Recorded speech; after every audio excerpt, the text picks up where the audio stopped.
474 na ese what wa ba wa prepare me no kan 342 na aba beto enti ma hu se nipa no afiase pin benga wonga be gina inchenchen a wore twanse no num ne bebo na afi electoral commission afiase se obekenkan iyo enti me no kan akwatia se na yenum se da bia dede wa ha ne nede yenti biribia sa ba bia me weide obia police fokora tete ho ahaye boko asembie ni o how bia ni ha na o kasi de bia de ba de bia ni wo do waso to forma police ya de se obia no se bedu abato so akwatia din wo soro pa so nede akwatia te wasore enti asubidwe wa haye you yes akwatia fu wo suba no wasesa na police fu hu na ama won aye din se wonga sesa wo subenti ama politifo ani yawu menka ne saa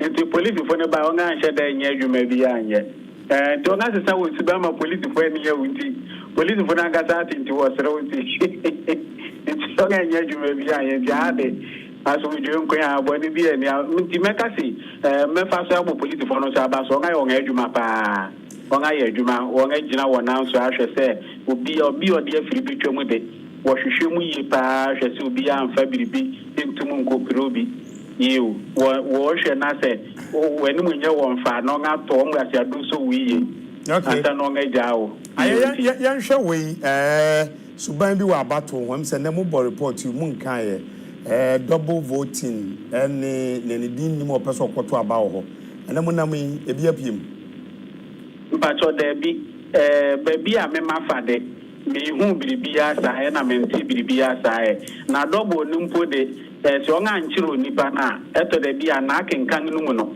na edadi nti wo pong na se wore kenkan ane ye behwe si biribisa aba na hu no nga ehu ana se bia mba kora yo okay ayebedas gidi se ebre no pia na epia ko enti busuafo a mohwe YouTube despite media akwatia ama ne bo na ye bo different central for amugina hopotin no na omutwamfoni ne dia akoso amanyuko mpanifo titiri NDC ne NPP omakogu ho police for mpanifo nipa wa akwatia adwedifo ne ade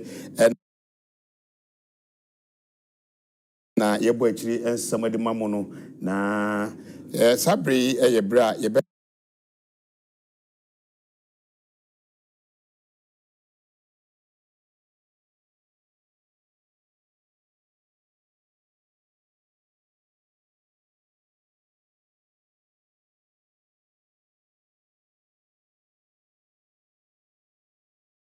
Dani ho kakra no no abo apa ho sima no adunu enson 427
witnessed that?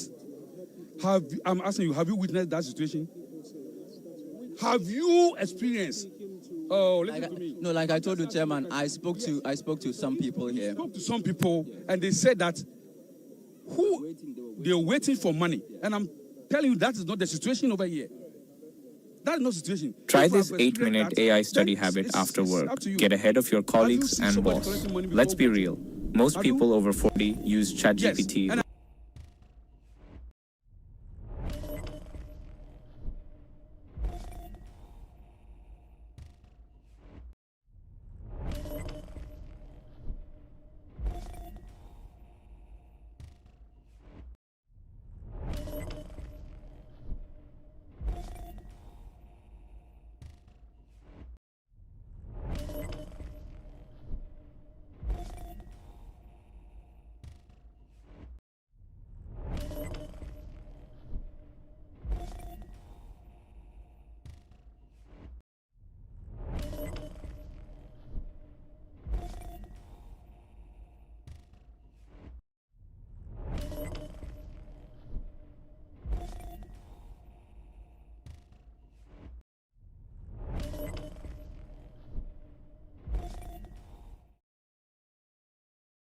to ask me a question, but I don't have authority to ask you anything.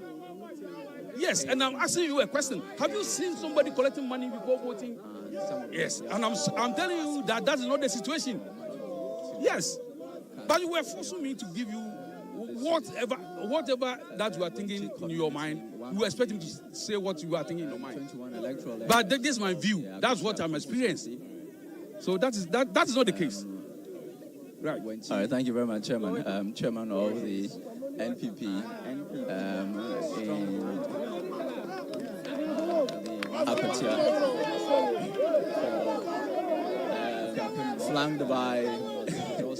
flanked by his supporters, disputing the claims that in this election some persons are paying these people to vote, police officers, and some of these young people are asking for money to cast their votes. This is the Wenchi community, one of the 21 electoral areas of the AKWATIA constituency, into the space provided by the police. Wenchi is where both NPP stronghold and the Member of Parliament sorting and for AKWAPIM North, which is also an NPP stronghold, just came in to observe the process. We spoke to him. He was with the voted yet candidates for the NPP in this election. Is now being convinced to go and vote. Solomon Kwame Asumadu. So you see some police officers taking a rest just before the sorting and counting process begins.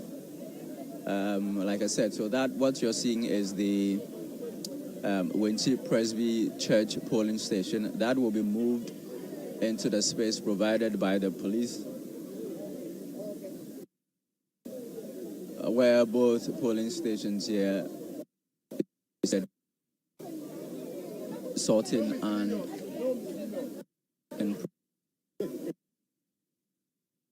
few of the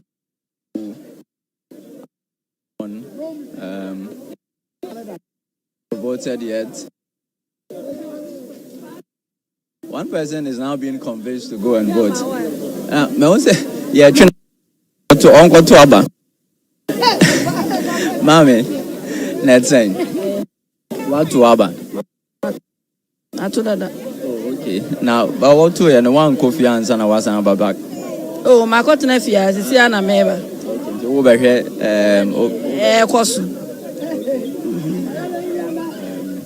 Medasi. Now, so, Mammy, what to do that? Maybe I try, what to do that? Maybe I try. One cassa of you, Pemuna, or to a banana, say, Ubi Bafi and Ebe encourage you, say, Konako. Oh, me pacho de Bimianca Sadia made me pim. And I'm a toy. Actually, say, me person me chase me your mind, Papa. anything I'm the to my ba. Me ma obi me shame say me kwato abansa. Me ami pem and I'm the to my ba. I say a few more of them are hanging around as we prepare for the close of polls, which should happen pretty shortly, and then we would all converge and begin the counting process. Hi, everyone. Me de Majua. I try. When she hire now free. But try. What's not having fears? Oh, my time Phoebe Billy. I had a woman, it's no. And I'm free. What to Abasa? At Abasa. Wait, and David. What to do that? If I try, my thought that. For the past few weeks now, candidates may know campaign, you know. Then I would not suntia or the Kotu Aba. Oh, me the NPP, I be ewo kuri mama ye. NPP. But try me NPP. It's in a banner there. The Amayo kuri muni and it's in a my agent so I too a banner. Okay, Majua. And I'm Pajon Severosen. Me de Sewa. Sewa, what to Aba, Mammy Jonsa? Mato, we the dada. This is a more chance you can declare near Honey Power winner. Yatanichi. It's regardless, the Obe Winnie be a mobile talent. Oh, me to me, the Obia metanich, but me, I'm named them to my man. But Obia winnie me okay.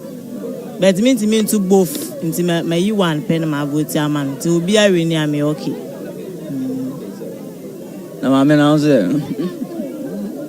If I told them, kind of sir, Jenny, you'll be able to be a obedient couldn't be a tanachi. And she said, no one here train your bomb pie, so rather not be in because a radin is seeing it. It's a very rad, it's on one obey him. Am I? Your bell boy crew, ya crew be 2 pounds. I don't know. A Juma police for a year, Nansane, Odian was. I saw any papa. I saw any palma bomb, homody.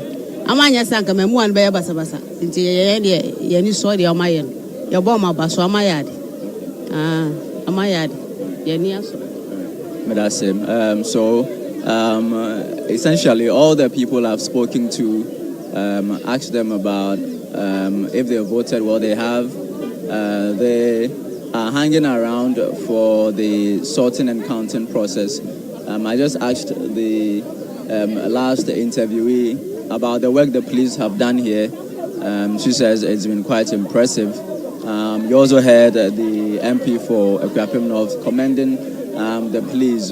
However, the counting and collation process historically has been the areas of the election process where violence occurs, and so they expect the police to up their game and intensify the operations when that time comes. Well, the IGP himself, he's assured us that there are standby teams and other measures have been put in place just in case during the collation processes there are any eventualities. The police will be able to deal with them. We've also been told that there's a standby military team just in case the police are overawed and they need some assistance. They will call them in. Today there's been about 4 pickups of military men. They've just been roaming the town of Wenchi.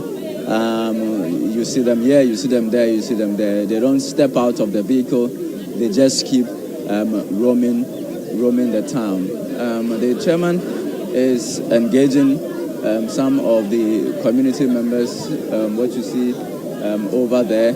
I mentioned that some roadworks have been ongoing. Well, yeah, we're actually standing right on one of those roadworks. According to the people, it just began recently, right up in town, all over the town of Winti. You'll find construction equipment working quite vigorously to work on the inner roads within the Wenchi township. The voting process has been yes, Prof. Largely peaceful. Except this area, Wenchi has been largely peaceful. There are 11 polling stations in Wenchi.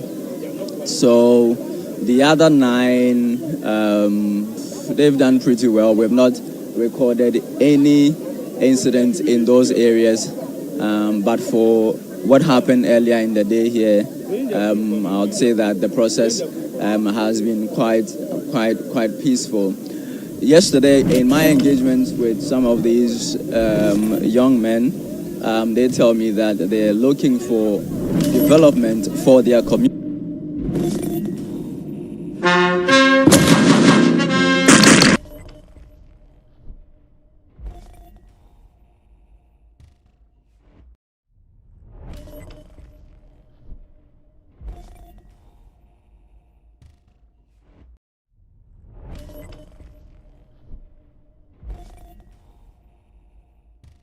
Of the heavily police and then the security men.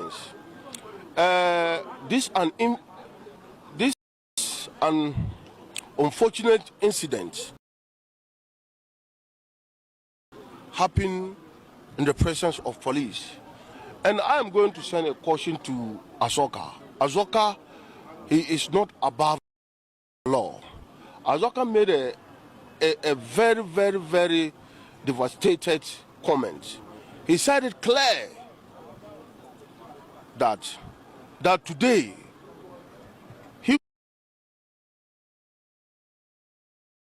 make sure that I have been killed here, myself and Afonyo Makin, the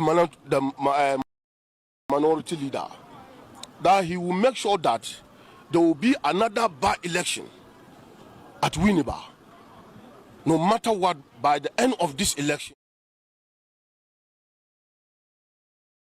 AKWATIA is benefiting a political class. Yes, but what does it benefit the political class if in winning power and one seat, okay, there's a diversion of, security risk that makes that the act of the Ghanaian rate. You don't say. Okay, what is the politics?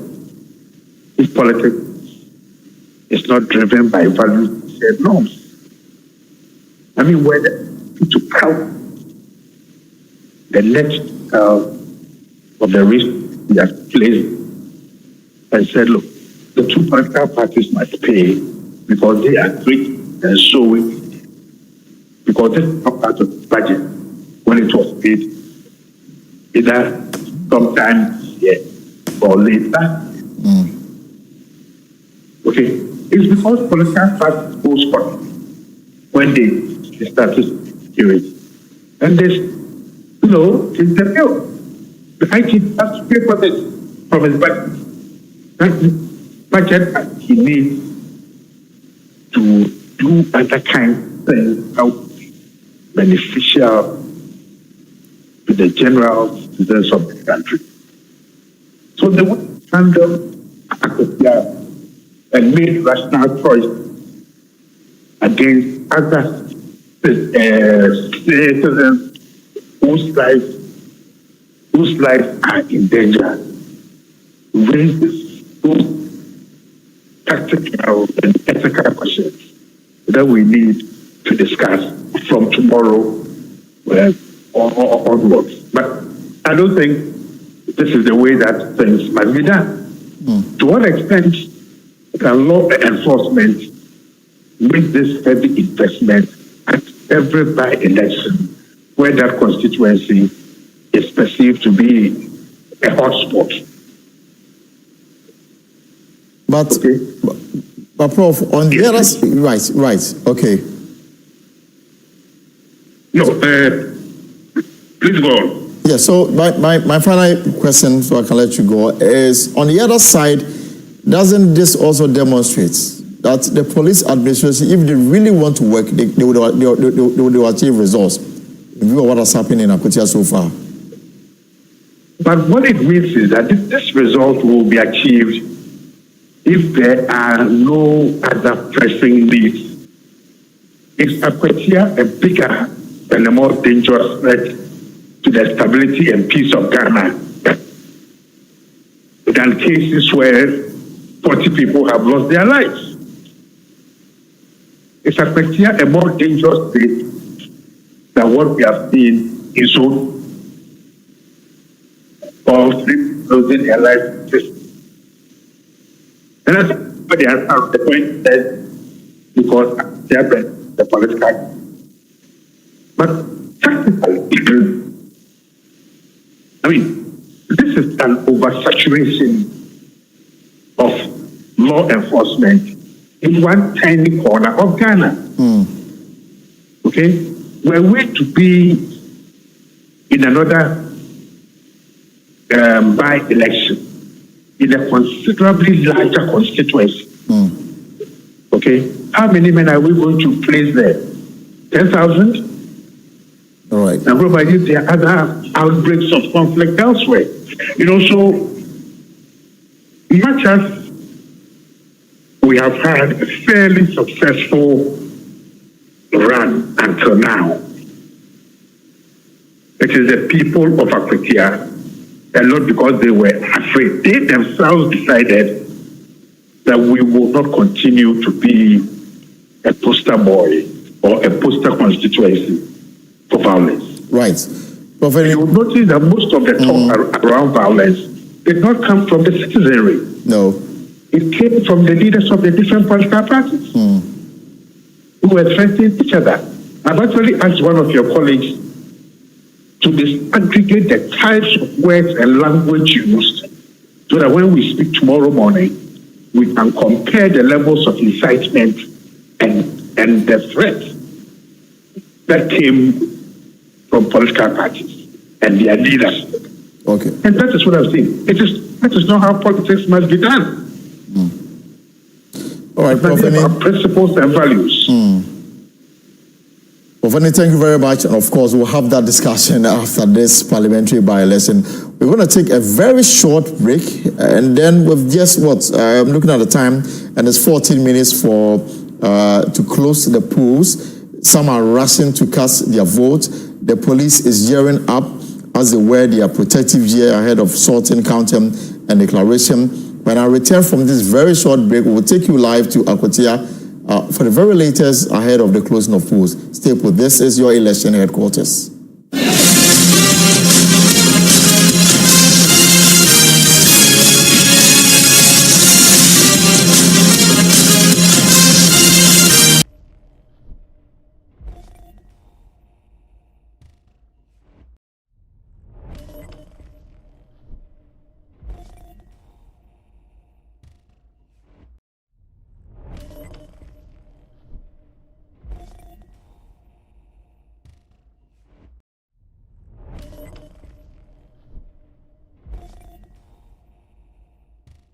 Of the heavily police and then the security men. This an unfortunate incident happened in the presence of police, and I am going to send a caution to Azoka. Azoka, he is not above the law. Azoka made a very, very, very devastated comment. He said it clear that today he make sure that I have been killed here, myself and Afoyo Makin, the minority leader. That he will make sure that there will be another by-election at Winneba.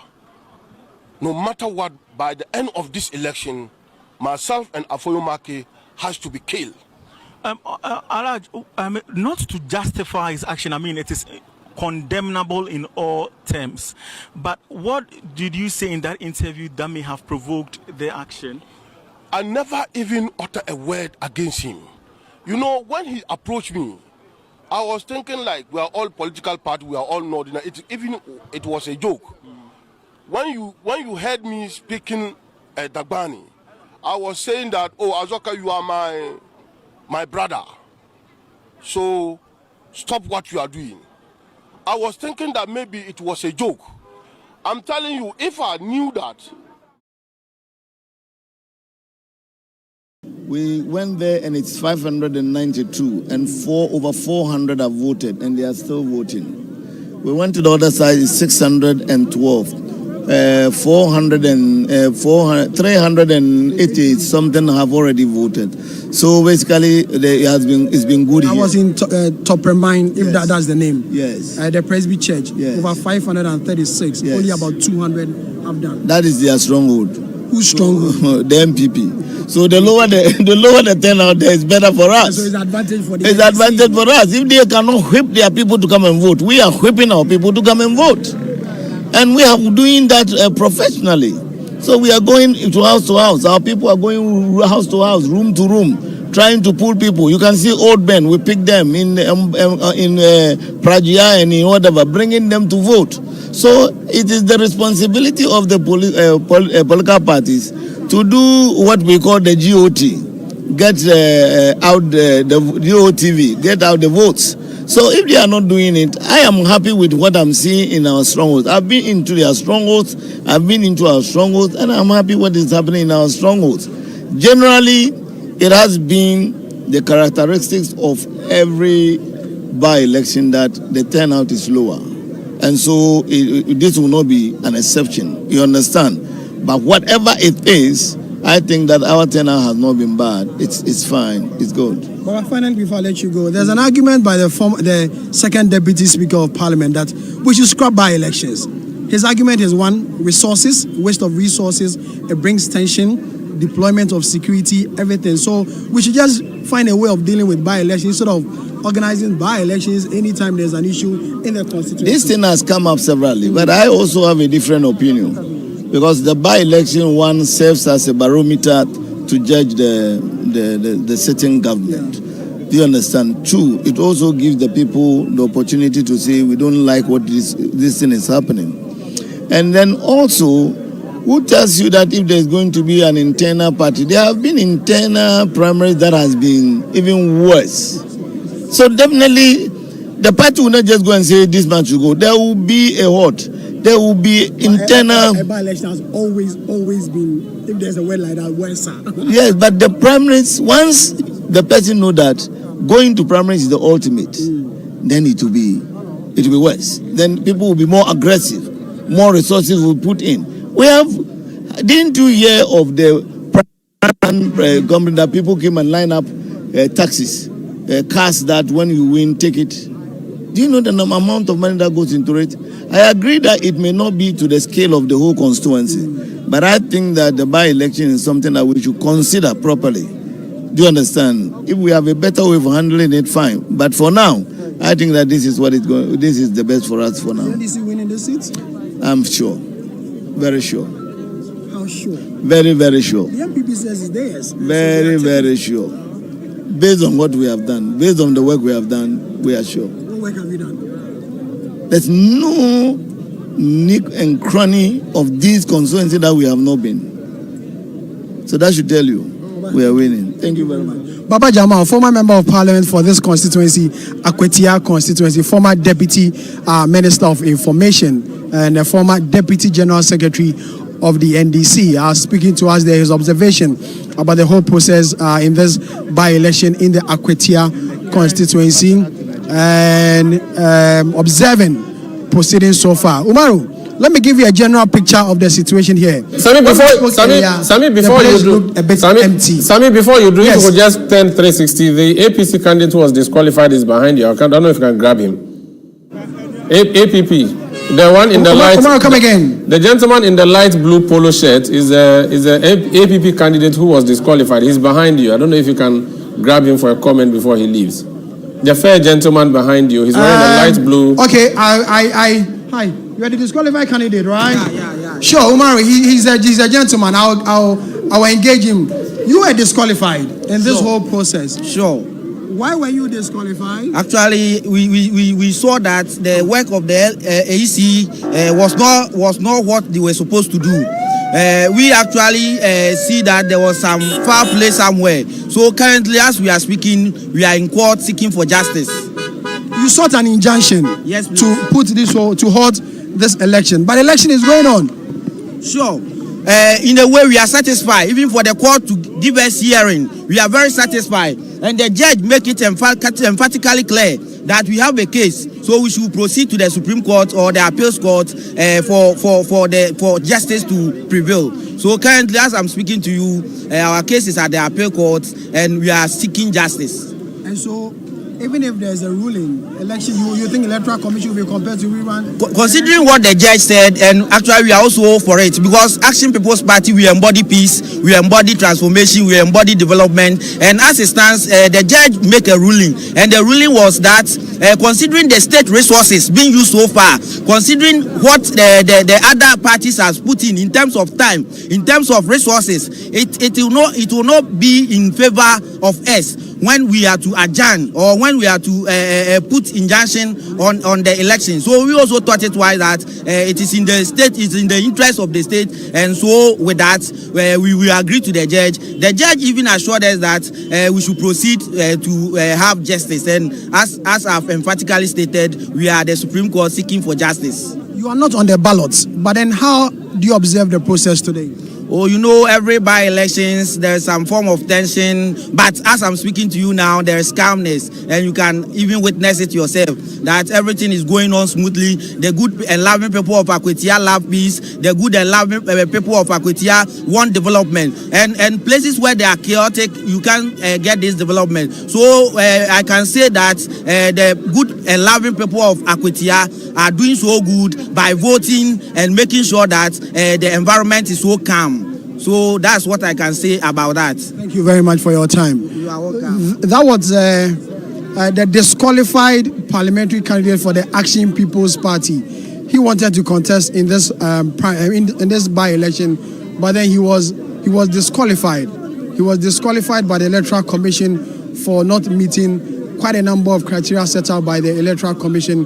He was unhappy, took the matter to court. His lawyer, Kofi Frimpong Anoche, represented him in court, and as you just heard him mention, they are seeking a redress at the Appeals Court, and if it doesn't work out well, they may go to the Supreme Court to go and seek justice as far as this matter is concerned. They believe that they've not been treated fairly by the Electoral Commission. The more reason why they were disqualified. That's why they are going to the Appeals Court or even the Supreme Court to go and challenge the decision of the Electoral Commission, included on today's ballot as far as the by-election in AKWATIA constituency is concerned. So now, that is a situation here as we speak. And before the interview, gentleman, I was telling you about earlier when we spoke, the place looked but as we now, of people have entered the lorry station. Some few minutes to 5 o'clock, so the situation. Security has also been beefed up. The police have mounted a barricade with a clear instruction that no individual goes beyond the specific barricade that they have mounted here. Only accredited media houses will be given the opportunity to have even access to where the counting, the sorting, and the counting and the declaration will take place. And so they will strictly go according to the directive given to them by their commanders. And you could see already that armed police officers are, providing security within the periphery of the voting center, especially where the sorting and the counting and the declaration will take place here at the Bodia Lorry Station, one polling station, where in some few minutes voting won't end. Electoral Commission officials will begin the sorting, counting will begin, and then declaration will take place tomorrow. Quite a number of party supporters have also showed up to observe the process and perhaps cheer on their candidates as to who will win, whether it's the NPP's Solomon Kwame Esumedu or the NDC's Bernard Bediako, whoever will win, the supporters of both political parties are here to cheer their candidates on and to more or less observe a finching thing, as we say it, a finching process as far as the sorting, the counting and the declaration is concerned, Omaro. That is Sami Wiafe, and it's exactly 1700 GMT or 5 p.m. Voting should officially end, except for people who are already in a queue waiting to cast their ballot. No new person will be admitted to vote in AKWATIA. They have been voting since 7 a.m. in 117 plus, is it 117 or 119 polling stations? And the voting officially comes to a close now, and the police have been moving in place readiness for that particular sorting. So they first sort the ballots and decide who has what, and they heap them together, and then they start the counting, and they declare at the polling stations. Each of the polling stations will declare their results. The ballot boxes and the ballot material and every election-related material will then be carried to the collation center, where the collation will be done, which is simply a tabulation of votes from all the polling stations. Now, we saw an interesting spectacle in Wenchi, where as 5 p.m. drew closer, lots of the community members started moving and thronging the polling station, going to observe the process. We also saw that there are some vehicles on the football park, a bit about some 200 meters or so from the voting center. We were told that these vehicles contain some persons who are supposed to be heavily built persons. They did not step out of the car to do anything whatsoever. The police had their Black Maria on site, the Black Maria being the mobile prison that they went to town with. It will be interesting to ask the police if their prison on wheels managed to get anybody detained in there, because it looked hollow when I saw it in the pictures. It appears that nobody has been arrested because nobody has caused any chaos that would necessitate them being arrested. But it is important to say that this has been a very beautiful piece of democratic work that we have seen today in AKWATIA. 51,000 people who are registered in the constituency. Would want to see how many people showed up to vote in the Bodria area, which is the stronghold of the NDC. We saw Baba Jamal speaking there to Sami Wiafe. They are confident of victory. They said they have gone to do something that is very popular with American elections, get out the vote, or GOTV, where you go out and get the people to come out to vote. He said they brought out even old people who are not able to move using tricycles and all of that. Mind you, there are over 30 people in AKWATIA constituency who are over 100 years old. So I don't know if these are the people that Baba Jamal talks about, but they are confident that they will get the votes out and they would have the votes at the end of the day. The NPP has said through its former organizer at the youth level and at the national level, Samia Oku, who is currently member of parliament, that the NDC intends to undertake a certain operation, but they are being restrained, so they are unable to carry out that operation. And the use of the term operation simply means they want to distract or cause some disruption of the election, according to Sami Oku, but they have not had the chance and the opportunity. A short while ago, I saw the NPP National Youth Organizer go on Facebook and write #firewall, which is an apparent reference to what they are doing in their stronghold of Wenchi. But a lot of things are interesting. Musa Dankwa, a pollster who has appeared on our station a number of times, has also gone on social media to put a poll that he has conducted. Exit polls are done on election days, where by the time elections are over, we have a picture or an idea of who is leading where. So Musa Dankwa has put up something interesting, and he calls it exit poll, and it has to do with direction of the country. So the people who think that the country is in the right direction, 47% of them. 48% think that the country is moving in a wrong direction.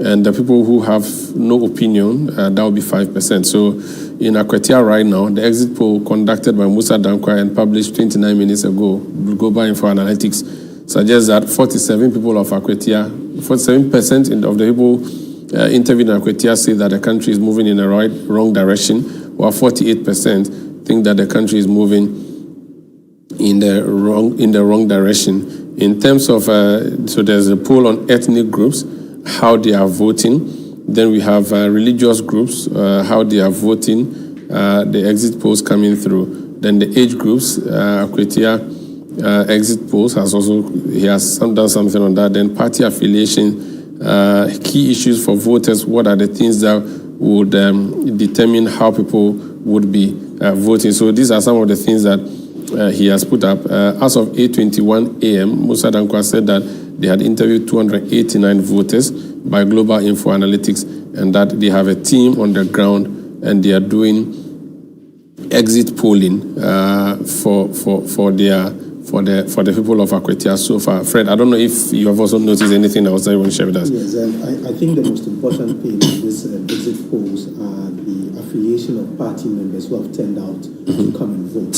So when you look at his exit polls, it says that 51% of the voters they spoke to who turned out to come and vote are NPP members. 44% of them are NDC.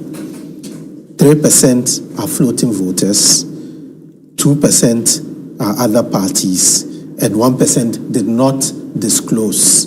So when you look at this exit polls by party members, it tells you that the NDC, the NPP, has the majority of people who turned out to vote, and followed by the NDC's 44%. We are not sure what this means, because if we want to go purely by our understanding of 51%, it could be possibly that 51% of NPP people turned out who could vote for NPP, unless there is a change of mind when they get there and vote for somebody else. 44% of the people on a normal day who turned out today may vote for the NDC, unless they also decide that they're doing something else. Thank you so much. That's Fred Tete Jabano. He has been with me since midday when we came on set here to bring you coverage of the AKWATIA by-election. Polling or voting officially ended now. The next thing is the sorting, which would be happening, and then the counting, which would be happening. Vivian Kailoko is going to come and take over next to continue through the process of the sorting, the counting, and then the final declaration, all here on Channel 1 Television and also on 97.3 CTFM. So I'm going to take leave of you now. I am Umaru Sanda Amadu, but I'm leaving you with some of the key interviews we had today with some of the political actors who converged on AKWATIA. And we solicited their views through our reporters on the ground, Sami Biafe, Charles Osukumi, Neonia Amate Kanaku, and Fauzu Masawodo. Stay with us. Thank you so much, Mr. Kuda. Assessment of the process so far? Well, it's too early to make any concrete assessment. The process started just over an hour ago, and we are up to 5 p.m. for the close of polls.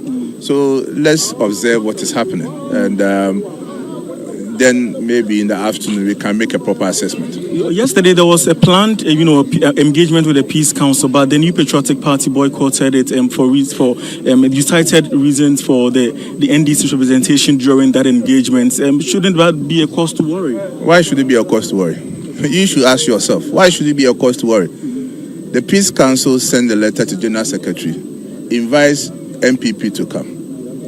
We send our national organizer, our national youth organizer, our head of Security and Intelligence Committee, Honorable Henry Cote, only to attend that meeting and see constituency deputy youth organizer, constituency deputy organizer. This is not an insult even to the Peace Council.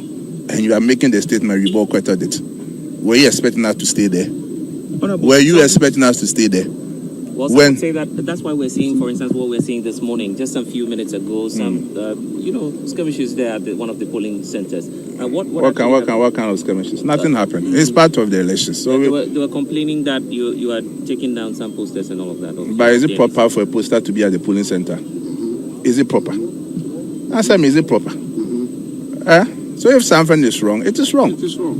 Mr. Kuda, what could be a fulfilling outcome for the New Patriotic Party at the end of the Well, at the end of the day, at 5 p.m., when collation is done, you will see the results. Will the NPP accept the outcome of this election, this by-election, regardless? Why? What would be the reason for us to accept, and what would be the reason for us not to accept?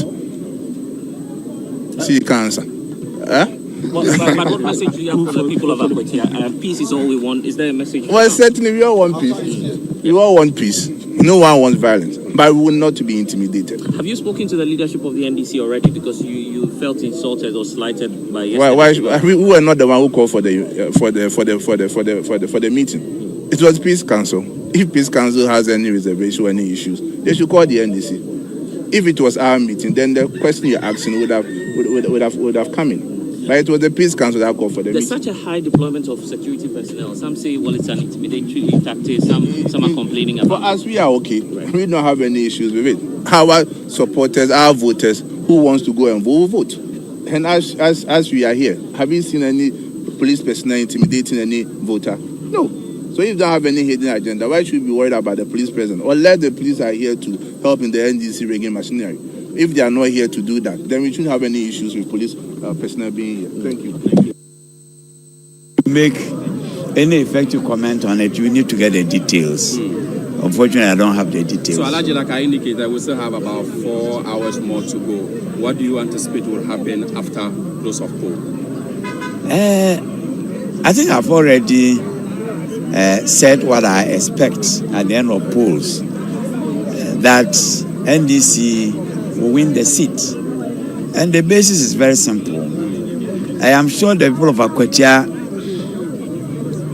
are looking for development projects. They are looking for jobs for their people. Even though we are all Ghanaians and that we are all entitled to development in the nation.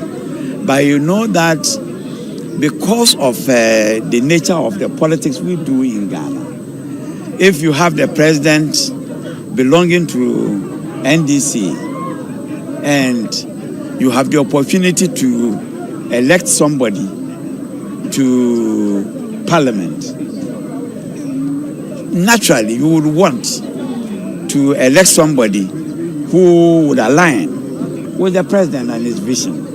And in this case, it is the NDC candidate.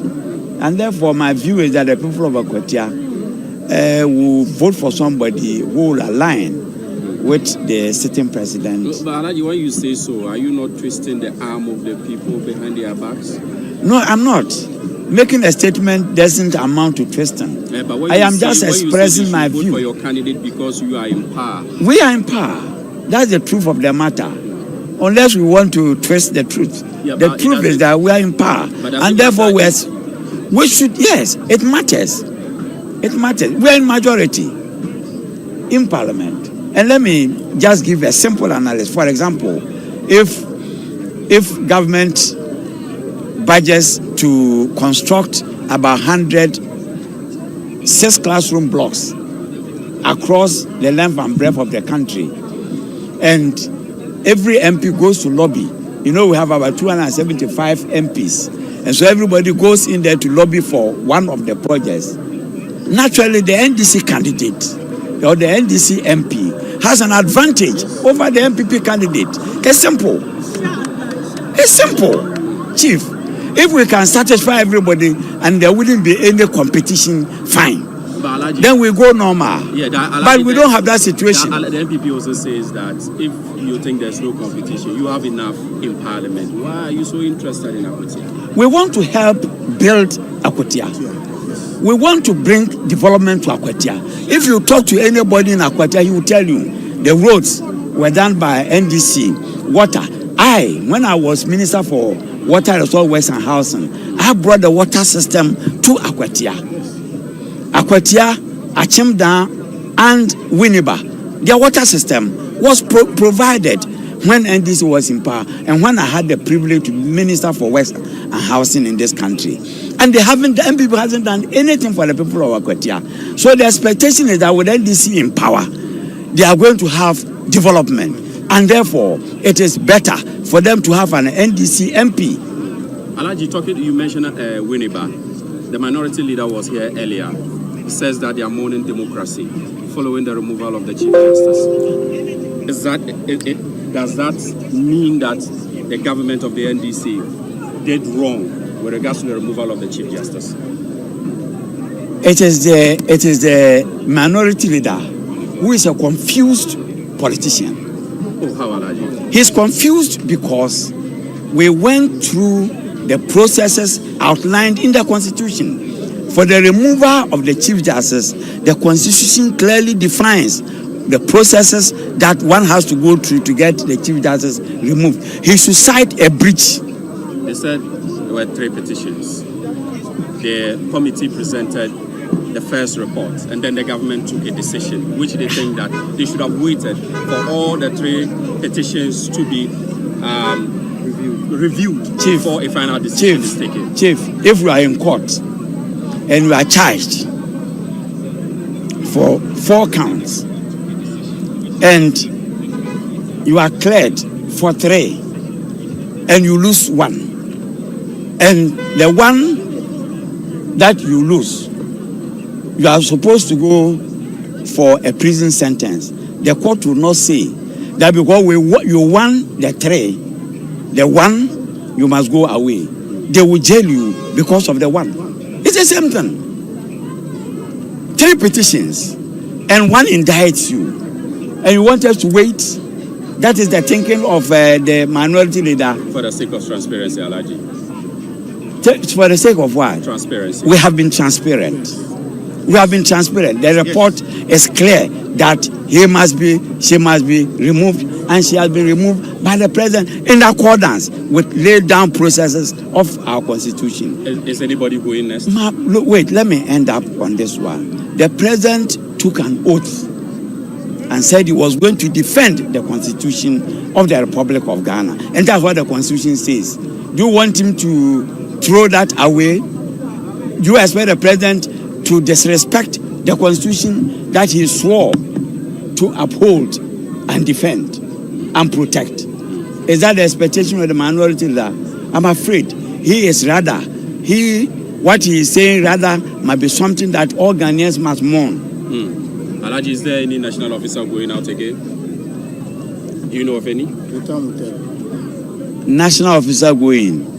I don't expect anything. The CJ has been removed. Any other head of any government institution? I don't expect anything. But when it happens, we'll go through the lay-down processes. You're still watching Channel 1 TV. If you're listening via radio, this is City 97.3 FM. And if you're watching us on the social media, you may be watching us via Twitter, via YouTube, or via Facebook at City 97.3 FM or Channel 1 TV. You're welcome to our final special coverage of the AKWATIA by-election. Very, very key, critical constituency there, seeking to elect a new member of parliament following the death of their member of parliament some months ago. Polls have officially ended. Sorting has started. Who is likely to have that seat? Welcome again. We'll be right back.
When we went there, within the 10 polling stations within tap practice, the numbers were not encouraging after 2 p.m. But when we also went to Kisi, which is also less than 10 minutes drive away from the NDC candidate hometown, the numbers were not encouraging. With some of the polling stations that we were there, we were expecting 500 people to come to vote. That is Kuti Big Primary School. And after the time that we were there, we had less than 100 voters around there. And the number of places that we had been there around 12 p.m. have not even recorded even up to 100 voters. Some of the polling stations around there, Peru polling stations, some of them were expecting 400 voters, 419 around those who were there. And the numbers were not even up to have that there. But let's say we know how the Ghanaian behavior is, the kind of our lackadaisical attitude when things are ongoing and tend to delay a bit. Then we see last minute we see people rushing to vote. I tend to suspect, I want to believe that that's the kind of attitude that the people are trying to put up. But the security-wise also, some of them believe that with the increased number of police presence within the constituency was also intimidated. The IGP and the police or the election task force deploying 5,500 police officers into the constituency was somehow intimidating for them, according to some of them. But some also believe that it was a step in the right direction, considering what happened in Ablekuma and also various by-elections that have happened coming into AKWATIA and in the high stakes NPP trying to gain ground after losing the presidential election in 2024 and losing massive after losing massive numbers in terms of seats in the parliamentary. They want to reclaim their AKWATIA seat, especially when they were having it in 2024. So they believe that the security-wise was somehow a bit scary for them, and they needed to stay home to observe how things will be unfolding as the day goes by. But so far, largely, everything has been fine within the community, within the polling station. We have within the polling stations, we didn't see anyone, any police officer with guns or any rebel as it was being promised by the IGP that everything was going to be fine. Also, polling ended where you see the police coming in dressed in the Robocop style, Robocop style armor dressing, that is with their helmet and their shield, everything coming in. So everything has been peaceful. And the turnout, I believe, it is normal when it comes to by-elections with huge turnout.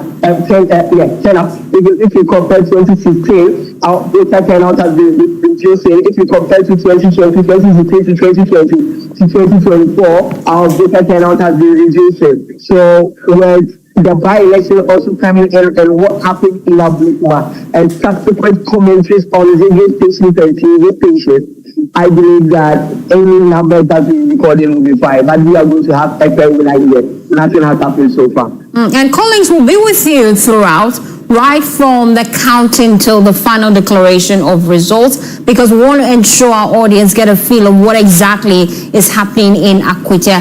It's finally the time for us to find out how residents feel about both the governing NDC and the opposition NPP, and who exactly they feel is right for the job. Earlier, we received concerns about construction works ongoing and how that could possibly influence votes. You're on the ground. We know we have heavy security presence, but has there been any sort of vote buying incident that you spotted? For me, the team of Democracy and Kuti, we didn't see any attempt of vote buying, but we heard reports within the Takwase community, especially at Kuti. The name of that particular polling station is Turnout Grounds. When we were there, we were engaged with Mustafa Bandi, the Deputy General Secretary of the LGC, who came in with Joseph Yamin, one of the executives of the LGC. So they came in with their executives and their security. And earlier on, as you mentioned, we saw construction works ongoing with regards to roads. Yes, we actually did that particularly. What we actually did that inspect. When we went to see, we observed that 3 major roads were under construction. And according to our engagement with the community folks, construction actually started more than a week. Some of them were escalated 5 days before the poll, 5 days before the by-election. That's when they started with the reshaping of the roads. Some of them believe that it is going to be an asphalt. And also some of them believe that aging, if it's an attempt to create their vote to the NPP side, it is fine. Because some of them, they don't recall. This is coming from the youth that we engage and some of the other riders that I can assume their age range being between 20 to 28. Telling me that since they were born, they've not seen any grader or any roller on their roads, reshaping the roads within the chapters. We've also had reports that when teaching, the situation is not different. Machines are on their roads that are reshaping them. And if you move to when we come to chapters, no different as we reported. And with regard to the vote buying, at the funeral grounds in Kusi, after we engaged Mustafa Bandi, we had people, residents, that they were ready to go and cast their votes. Having a heated exchange that we have visuals on, that on our various social media platforms, people, our followers can get the visuals to watch them. People accusing some political party officials with the NDP that they have bribed or they have attempted. Some people have received some amount of money from both the NPP and the NDC camp, and the amount was 200 they were sharing among them. Once again, my team and myself, we didn't see that. We only witnessed the heated exchange that ensued between them and one of the political party's officials. Mustafa Bandi came in, he and Joseph Yami and their security and the police presence moved in to ensure that order was restored.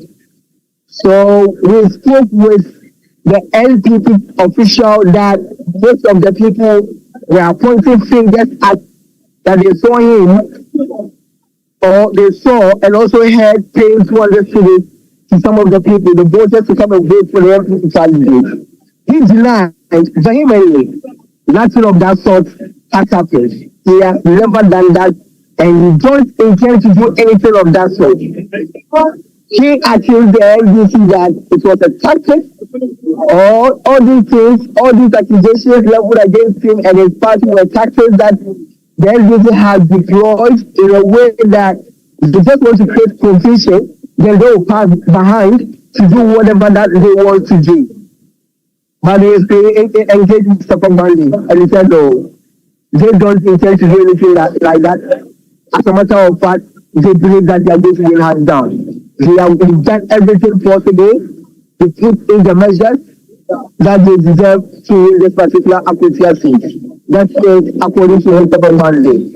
And also, with regards to the road construction, he responded to some of the allegations that were being made. Okay. And his response was that if the roads were deplorable and former President Akufo-Addo did not do anything about it. And colleagues, will be with you all through, right till the declaration of the final results, because that's key for us. But let me take you now to my other colleague on the ground as well, Samuel Kojo Brace. Sorting officially underway in that polling station where you are. Tell me more.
On your screens there are official visuals from AKWATIA. Currently, voting has ended, sorting underway in some polling stations. Counting officially has begun, and we'll be finding out who exactly the constituents have decided to steer the affairs of AKWATIA, and that will be coming up in a matter of minutes. So far, heavy security presence on the ground. We can see the police there, residents abiding by the rules set by the police. And in the studio with me, we will be exploring this further. Join me now is Asa Sante, he's a political analyst, just to look at some of the key things we're seeing play out at AKWATIA and why this seat exactly is so important for both the NDC and the NPP. Why are they so enthused about it? Some argue that the NDC already has supermajority in parliament, especially taking into consideration that the NPP have signaled they would not be running for Tamale Central, meaning you still have your numbers. So why are you so enthused about this seat? What exactly is in AKWATIA that you want? And then the NPP is also seeking to secure that seat because the NPP won that seat. But historically, AKWATIA, we know, has always been a swing seat. Both the NDC and the NPP have equal chances to actually win that seat. And so for them, it's about protecting their ballot, especially because of what happened at AKWATIA, Ablikma here in the Greater Accra region. The NPP, they were leading at the time, but after that result ended on that fateful day, despite the chaos, they lost the seat. And so really a lot of things playing out at AKWATIA. Doc, I'll come to you just to get your initial thoughts about how today has panned out. Peaceful at some polling stations, your general assessment? It has been peaceful, except that ugly spectacle that we saw. Indeed. Which I think is very unfortunate. But all in all, I can say that it went on smoothly. I'm praying that the last moment of it will also see a peaceful post-election process. And then we know we have come to an end of this program. That said, I have to make the statement that I commend the police for the professional work, even though they are not done yet. But you can see that they were on top of their game. And that also fortifies me into saying that if we take our hands off the police, they will do a professional work. But more often than not, that has not been the case because political actors have, some interest beyond the interest of the state. So for that reason, they always work in a certain way that tie the hands of the police and they become ineffective. But I know that professionals as they are, if we allow them to work. So it is my hope and prayer that everything will go on well. And then we have to learn something from this, that we should not go for by-election or any election for that matter, where it looks as if that the world is coming to an end. It shouldn't be. But we saw a lot of strict measures put in place by the police, even as at last night. They were going around the community, making sure everything was on point before today. Should this be the standard moving forward? That has been the standard. It's not new.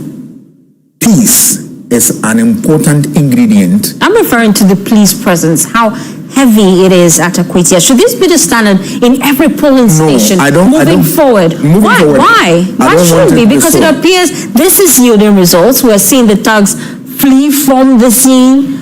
Should we adopt this strategy moving forward? Yes, I'm saying that should not be the case, because otherwise we are saying that if we are going for general election, if one constituency we can marshal forces like this, then you are talking about what? 276, you need Ghana army in addition to the police. Is that what we need?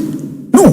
But we have the men, don't we? No, but if election, which is supposed to be a very simple exercise, we have to deploy all our military and police, then virtually we are in a state of state collapse. The state has collapsed. But the state has not collapsed. But haven't we learned from history we are not ready to learn? Holding peaceful elections must come at a cost. But we saw the same play out at Ablikma North. Yes, that we create the scene. If we decide that we can play it safe, we will end up being 10 up to 20 policemen gathering a place for a by-election. Or even 10 for the sake of it.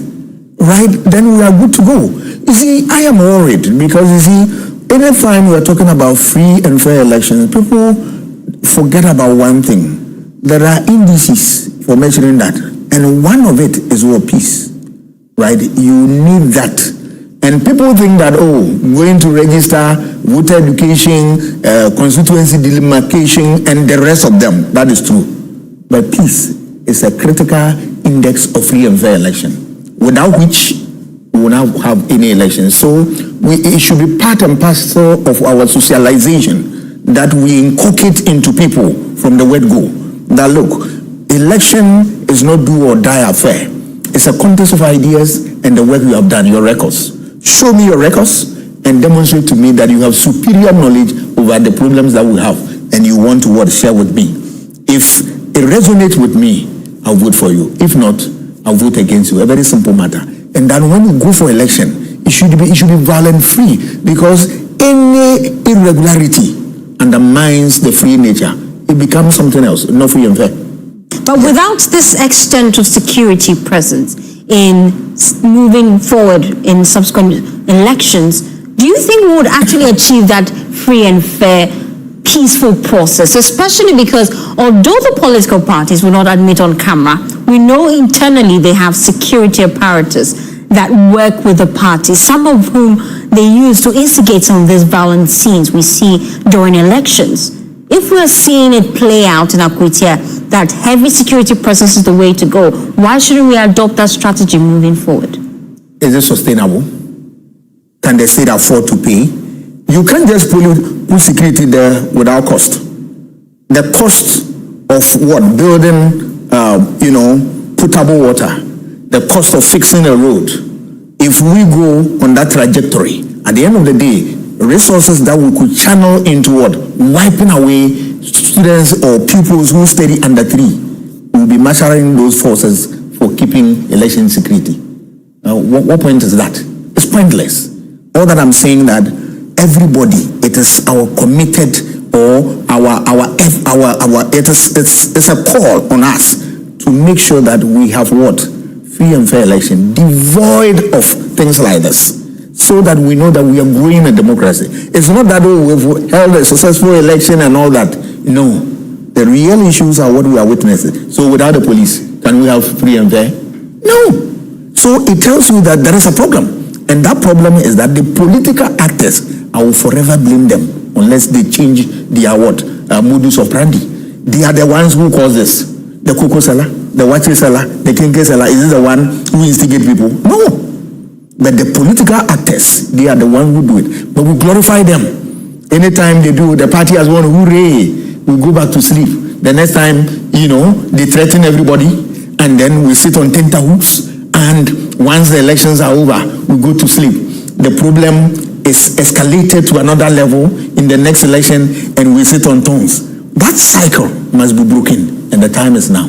How do we break it, really? Yes, we see those who engage in this, throw them out by voting against them. And that is why other political parties must show their presence in such places, so that when we see that the two are violent, we can give our vote to the third party.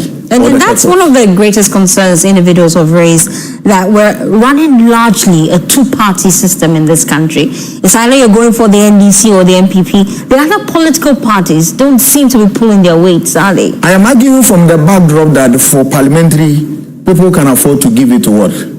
A third force. But for presidential, remember, the basis of this problem is the way this country was built. It was built along what?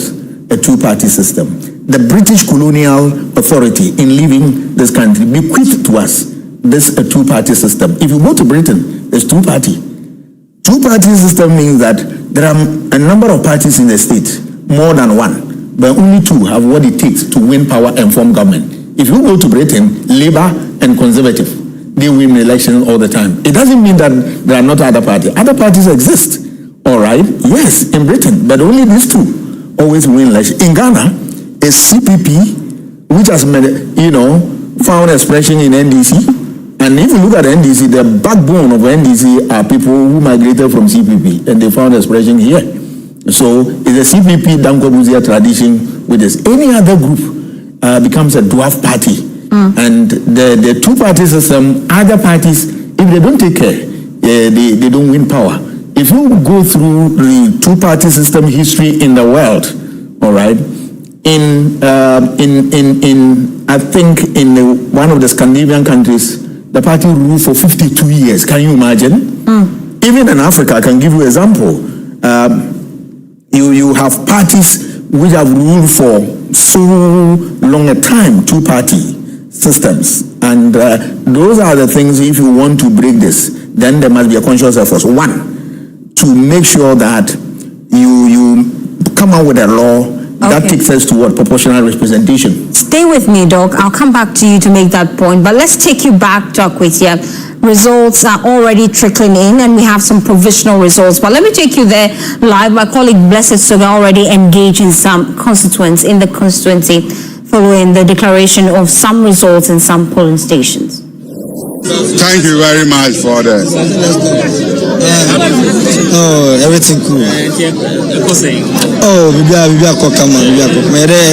Say about to say abai hu say akotiafo e ha dwen kasa ne ntokwa kwaso ano.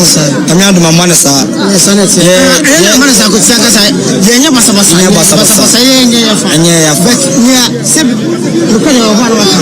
Ni mbi etwemu no. Enya ndasa mo etwemu. Wo yutu ne ba no bi enya kutu. Etwemu didada no na o hya. Almost the Senate said, new MP no obey among. Oh, new MP no but see there. Okay, yeah, the baby piano. Imagine our Senate here. You need new 7 MP Senate to me, the Mimino Bia. The member of a boy could tell you to I could tell you tonight, Bano. But if no call, my young Colana Banade, say you boy for our better boy.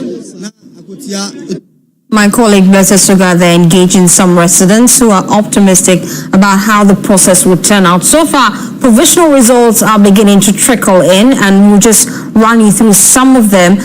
From Bodia Lorry Station, Solomon Asumedu has won 127 votes, while Bernard Diakubedu for the NDC has won 282.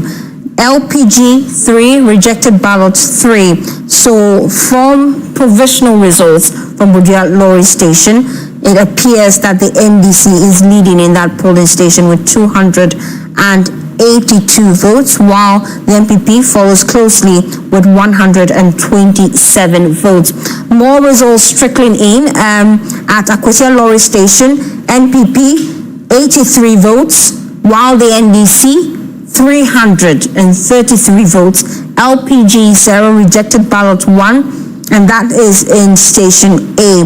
Also, when it comes to other polling station at Jonase Presby, the polling station there, the NPP, provisional results 206, NDC 81, and also we have other results trickling in as well, and we're running you through the numbers as soon as we have them, just giving us a sense of what we should expect in the next few minutes when we have final results from all the polling stations. And trust us, we're your election headquarters. We'll be here to have the declaration of the winner of that seat. But I still have Doc with me in the studio, and you can just see on your screens now counting underway at some polling station. Doc, you're just making a point before I had to come in at that point to update our viewers on some of the key things happening at AKWATIA. Yes, so as I was saying, if you look at the two-party system, they tend to dwarf any other party. So you don't see the effect of those parties. And if we want to deal with this problem, then we need a law that can bring to bear a change in the situation. Proportional representation is one of the solutions where it can change the dynamics. You can also go in for a multi-party system. Yeah. People use the concept loosely in Ghana, that, oh, this is a multi-party democracy. From a loose point of view, we will accept that you are talking about more than one political party. But in political science, when we say a multi-party, we are talking about all the parties that exist in that state. All of them have equal chance of winning election. But as to whether they can form a government on their own, it's always not impossible. They normally end up as a coalition. So that is it. So you go to places like Israel, Germany, Jordan, and the rest. You see coalition governments are formed. It's as a result of some of these things. And that one, you are not likely to have a landslide victory. No. Because of the system. That will allow other parties to exist. But if you should have a two-party, the two-party will win forever. You can even have an independent candidate, presidential candidate. He will not be able to survive. And we're seeing it play out even with this by-election, where the LPG is recording votes as low as 1 and 2 in some polling stations.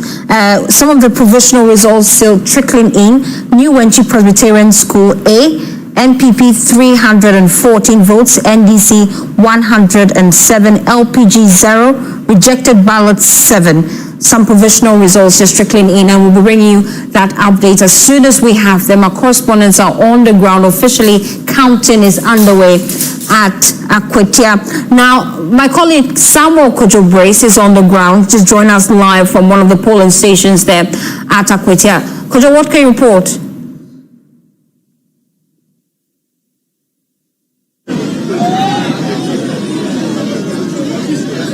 Well, Fosi, this is Bodua Lorry Station, and the counting just ended.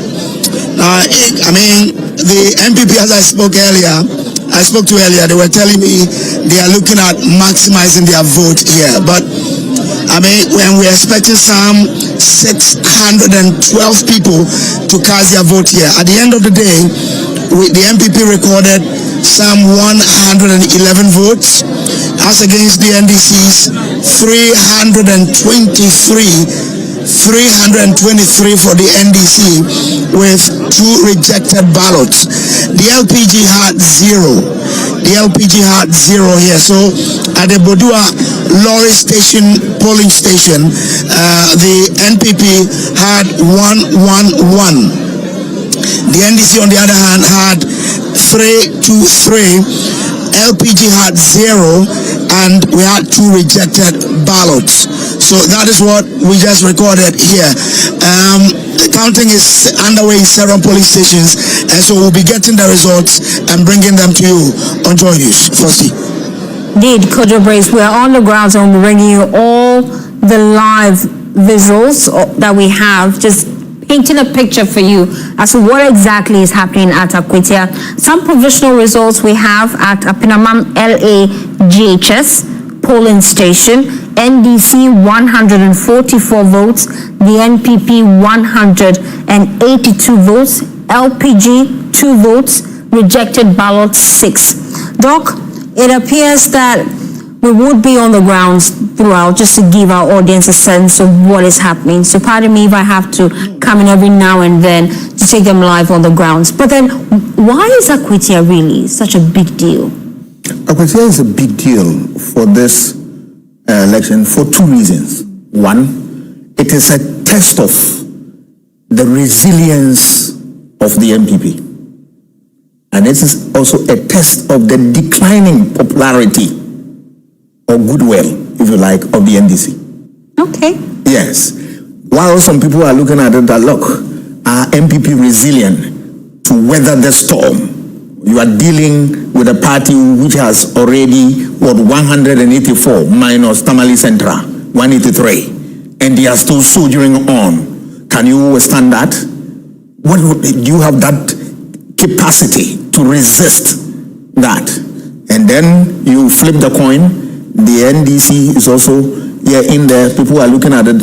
In spite of all your goodwill, do you still have that on the ground? This is a real test because this is a swing constituency. It can swing in favor of any party there, the two dominant parties. So, do you still have the goodwill 7 months into office? So, there are a lot at stake here. Aside this, remember that NDC is looking forward to getting 184. That is two-thirds majority.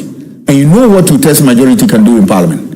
It can help them to amend non-entrenched provisions, form quorum, and take all the important decisions without necessarily the support of any other party. Remember that the independent candidates, right, they can work with them. But on their own, when they get 184, the independent candidates, they can decide as and when to engage them. So that is the reason why you are seeing this type of push-up from each of the actors in there. But aside the demography also speaks volume, all right, or it gives us a little inkling as to what is happening. Look at, this is an area where it's predominantly Action people, but you have what? Groups of what?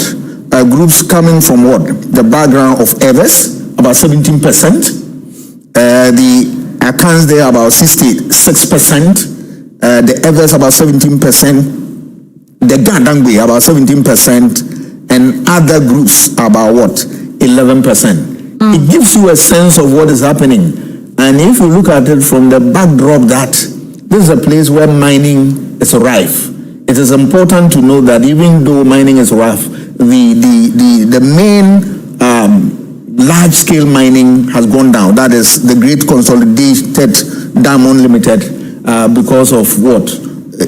Resources and other factors, is not performing the way it ought to be.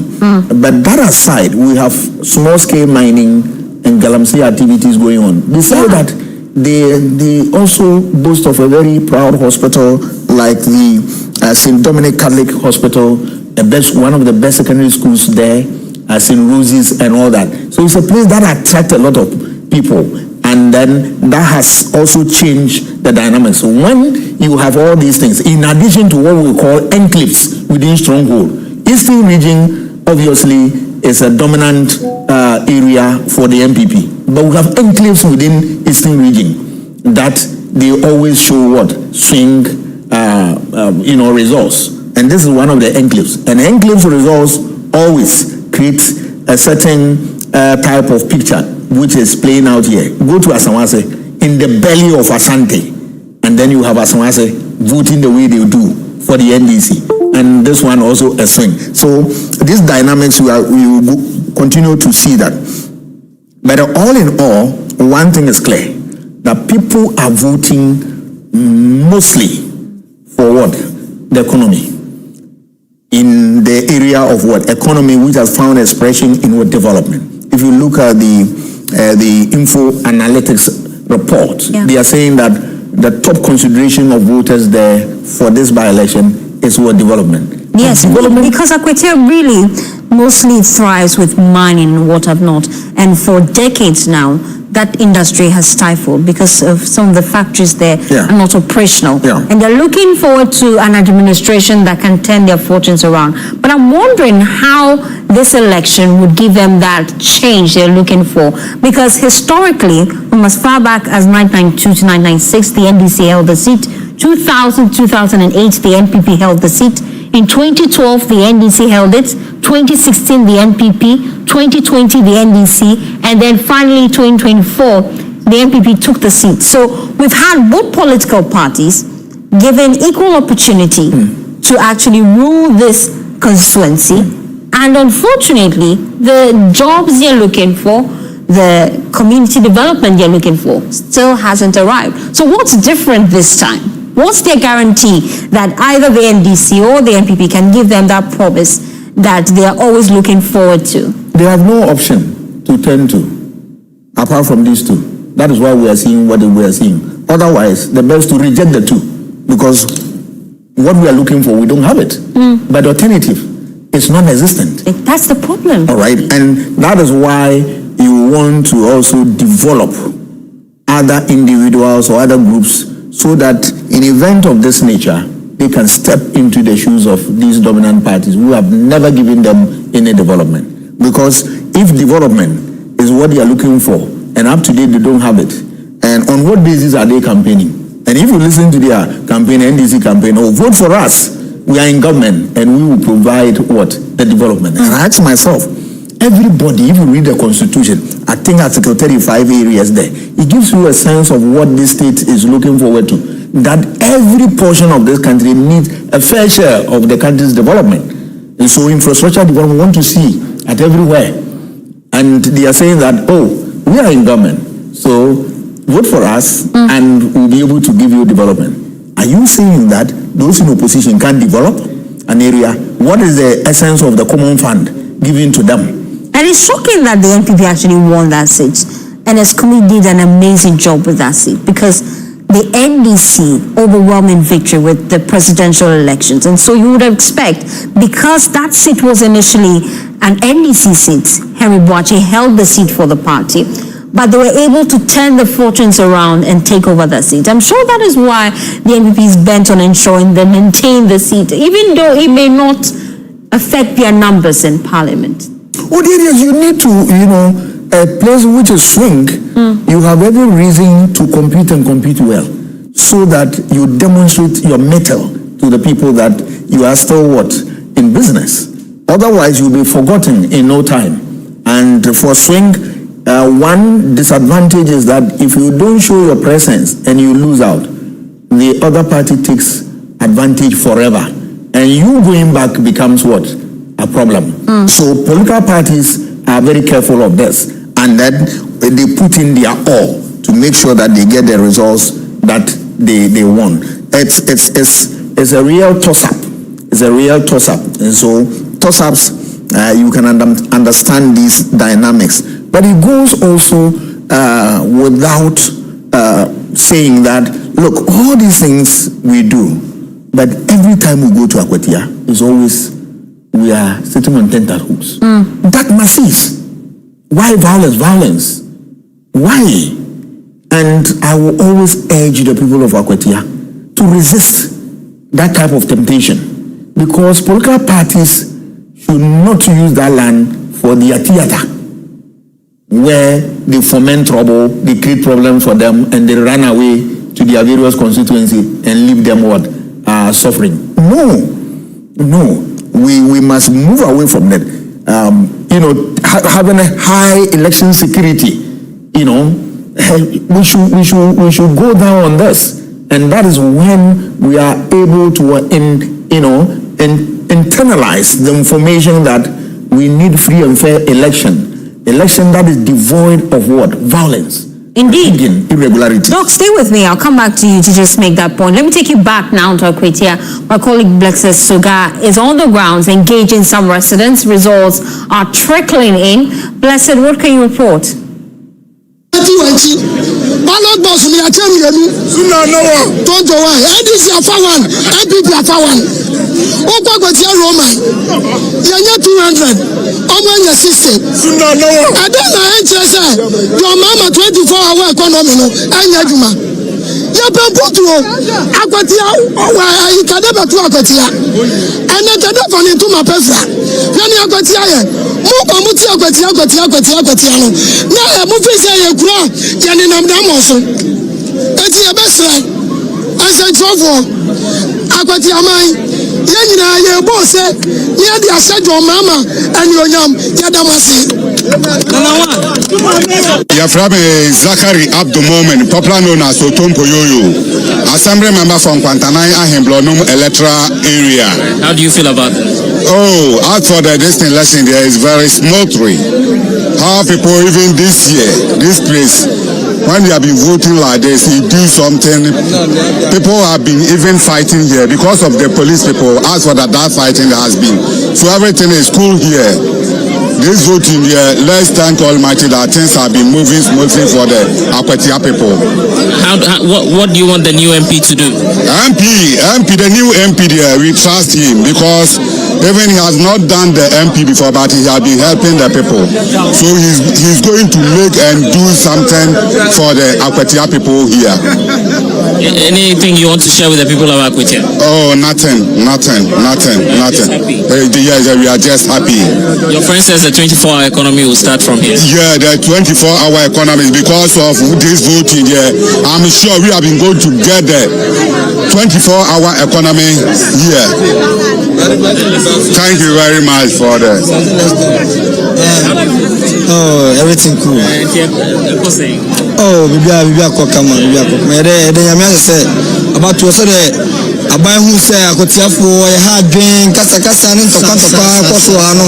I'm not my money, sir. Yeah, money AKWATIA kasa. Yeah, basa. Look at your one. Maybe a chumuno. And that's a way you to know about no being new opinion about Siade. Yeah, the baby piano. Imagine our sanity. You need me 7 years sanity. To me, the Minobia, the member of a book would tell you to I could tell you tonight, Bano. But if no call, my young Colana Banade, say you boy for our better boy. Now I could tell the 2 so we can put Mamma Mibba. A Mamma Mibba. I didn't know Mamma Yo. What's I could tell you about the work of Kunuma? She knew AKWATIA. So what you know, I couldn't correct. But AKWATIA show nice so the POV or which my money, my show. See, AKWATIA and the same beer. Almost just a more, but with a minimum area. The way we need beer, which we are or could see my apparently excited about the outcome, but there's more jubilation happening here at the AKWATIA Lorry Station, where at all the 2 polling centers we've had the NDC candidate emerge victorious. So let's try and get some more reactions for you. Because you see people obviously happy about the outcome of the elections, and I'm sure that many more of them are talking. Let's listen to them. Sabe, ya pesa mbi before. Ya buwa tu fi amaimuha. Yes. Ya pesa 2028. Ebe come see the back our parliament. Yes. Sabe ebe ya. C for P. Ba. Akwani dem. Yeah. Who is C for P? 2028. Honorable Eseri Katia is coming. 2028. Eseri Katia is coming. I say I put on my quality muye and your bam or something on a muye or no. Or any as I said. It's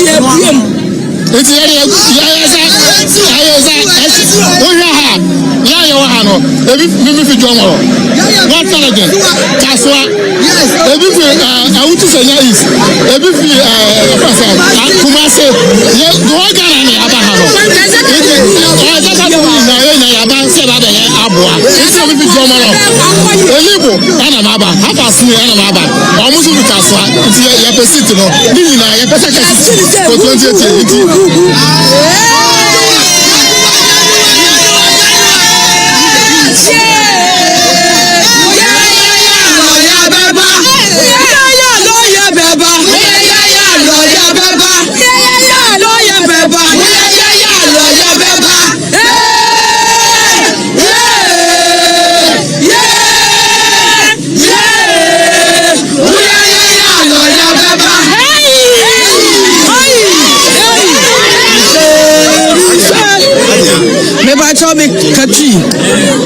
Me patro me fra wutu senya east ya de ya basa ya de ya tuma ba be bo lawyer ne ntuma mu na ya adwumaden ya ma lawyer fa ne ntuma pesra ya pese empuntuo ba AKWATIA ya ma obi fa ne sempo ne ne kapre e ma mese ya AKWATIA man so mu pempuntuo AKWATIA man so mu pese o mu manu nya adwuma ye eju o mu pese o mu manu nya adwuma ye eju no ọmụ tụ ọba ma lawyer ekweti amai say ọmụ pese lawyer ba na ọba ma ọmụ adwuma ye ọmụ pese ọmai ne bese enu ntu na ye fura wutu say na is ye de ya ntuma abebo ya NDC fo anu awo akwatia say ye no ọmụ ba ye adwumaden ama akwatia ma afọ ne ntuma pefra enu ntu ne ye ba ye ba se ye ba beboa ama lawyer afọ ne ntuma pefra nyankopon sunti ama ye bra ne kwa akwatia mai atire say ọmụ pe puntuo ọmụ pese mai ne sesentu ọmụ tire so ọmụ tu aba that dey my lawyer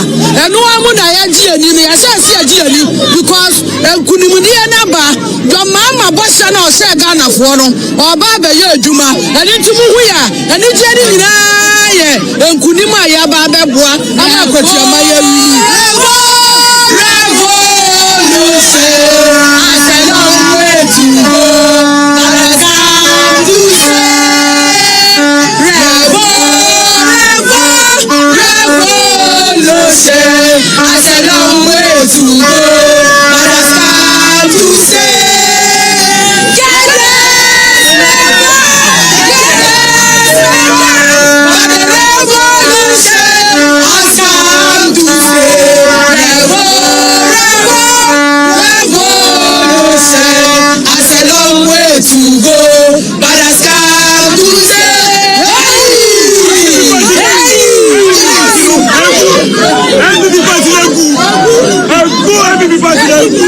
Well,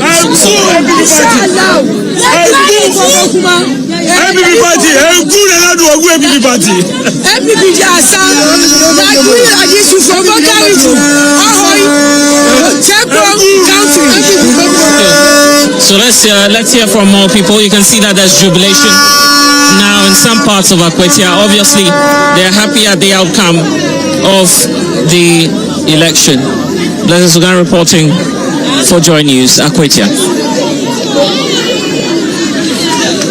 Giving our audience live scenes from AKWATIA, my colleague Blessed Suga engaging some excited residents, pleased with the results after their polling station results were announced. Some provisional results trickling in. Let me run you through some of them. At New Wenchi Palace A, Solomon Ismedu for the NPP is leading with 192 votes. We have Bernard Mediaku 76, LPG 0, rejected ballot 4, total valid votes 271. Also from New Wenchi Palace B, the NPP leading again 194, the NDC 74, I beg your pardon, LPG 0, rejected ballot 0. And then from Amankrado New Wenchi, NPP 187 votes, the NDC 61 votes, rejected ballots 398. That's quite a number, 398 rejected ballots. Provisional results trickling in from AKWATIA and from Amankrado New Wenchi B polling station. NPP 174, NDC 69, LPG 3 and rejected ballot 1. My colleague Isaac Kofi joins me in the studio, lead data analyst here at Joy News. Kofi, the numbers, we're beginning to crunch them here, and I know that you received some provisional results already. What are the figures looking like? In fact, what we have is provisional, and out of that 120 polling stations that we are tracking so far, we have 20 out of 120, so we have 100 polling stations more to go. Out of 20 polling stations that we have, the NPP candidate is currently leading with 52.65%. Total vote for the NPP candidate Solomon Asumedu is 3,241. 3,241 with 52.65%. The NDC's candidate is also coming second currently. Provisional data that we have, 20 out of 120. He has 2,910 votes. 2,910 votes with a share of 47.27%. 47.27%. And LPG's Patrick Owusu currently has 5 votes with a share of 0.08%. So for say Provisional data that we have shows that the NPP's candidate is currently leading. If we look at the 20 that we've been able to track so far out of the 120, leading with 52.65%. But still early days yet, and in fact, certain interesting polling stations have come in, like the New Wenchi and all of that, but we are waiting for the polling station with the highest number of registered voters. That's the New Wenchi Deba Ground, which has 704. But per what we are seeing, it looks like voter turnout is likely to be more than what we saw in Ablekuma North, where people are currently, they really turn out to come and to go out there and vote. But the provisional data we have is that the NPP candidate is currently leading with 52.65%. We've done 20 out of 120, so 100 polling stations more to go. Tony and Co are crunching the numbers at the background, and we will bring you every detail as and when we have a provisional data coming in shows that the NPP candidate is currently leading with 52.65%, NDC 47.27%. Early days yet, but that's what we have so far for C. Thank you, Kofi. Now, you just heard it here first. Out of the 20 polling station results, provisional results we have received, the NPP is leading this election. But we have 100 more to go. Let me take you live to the grounds. My colleague Collins joins us live from his polling station. Collins, what can you report?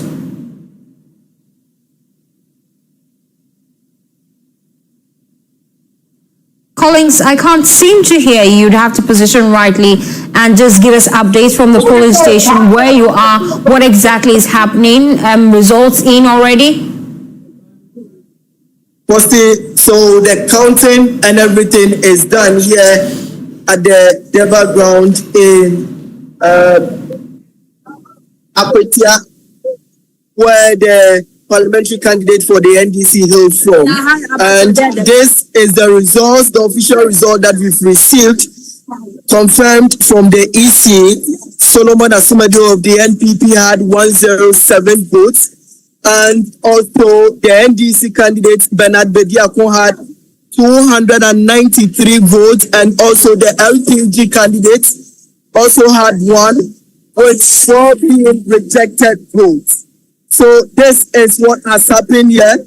I don't know if you can see from my screen how excited the people in the community are, and everybody seems to be jubilating, because that's what largely they were expecting within this particular community, that the candidate for the NDC from everybody was to win, and that's what has happened.